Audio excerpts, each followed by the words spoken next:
Law number 4. Always say less than necessary.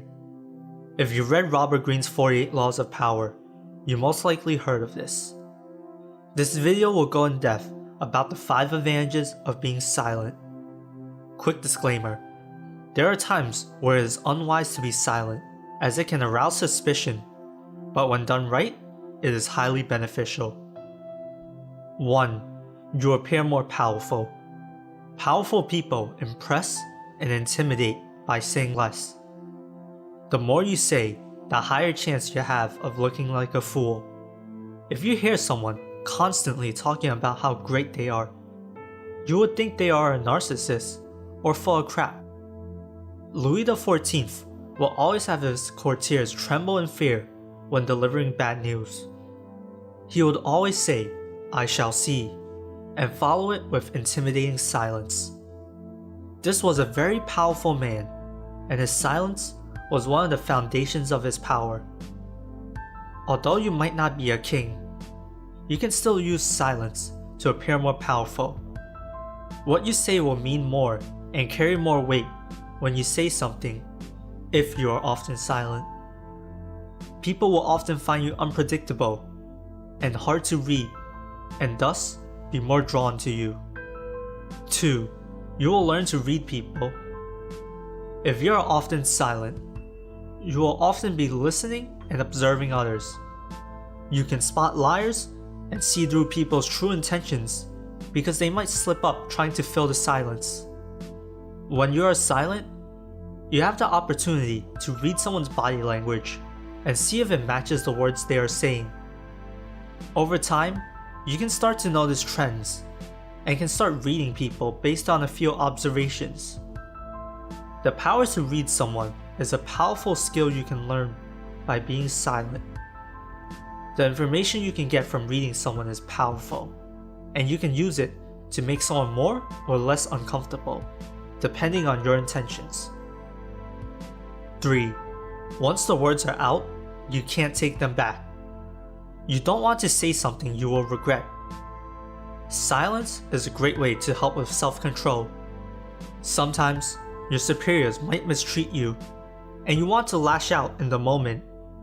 You might feel satisfied in the moment after lashing out, but it is not worth the price to pay in the future. Serving your ego only takes you further away from the things you want in life. Hold your tongue, calm down, and then respectfully hold your ground. Make sure you have a strategic response rather than just vent your emotions. Even if your superior is in the wrong, venting your emotions can make the situation worse. Address the situation properly and make sure they make it up to you. If you are often mistreated though, you should consider leaving. 4. You will be a great listener, and people will love talking to you. If you read Dale Carnegie's How to Win Friends and Influence People, you might remember the story of Dale talking to a florist at a dinner party. Dale was mostly listening the whole time, while the florist would talk on and on. At the end of the party, the florist would go on to tell the host that Dale was one of the best conversationalists he ever spoke to. Dale got praised for being silent most of the time, and you can replicate the same situation. People want to be heard and understood. By being silent and listening, you will make the other person feel good as they are speaking.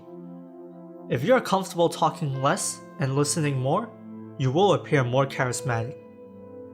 5. Silence is a great negotiation tool.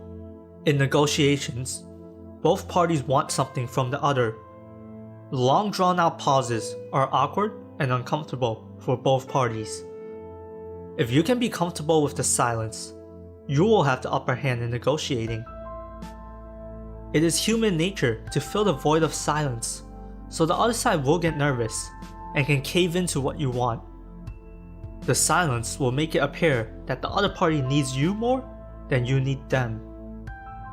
You can also use the silence to plan out what you want to say next. If you end up talking a lot instead, the other side can see that you might be nervous, and they will have the upper hand in negotiations. You don't want to be giving up too much information. because it can and will be used against you. Are you someone who talks a lot, or someone that is more silent? Comment below, and if you enjoyed this video, check out my other videos.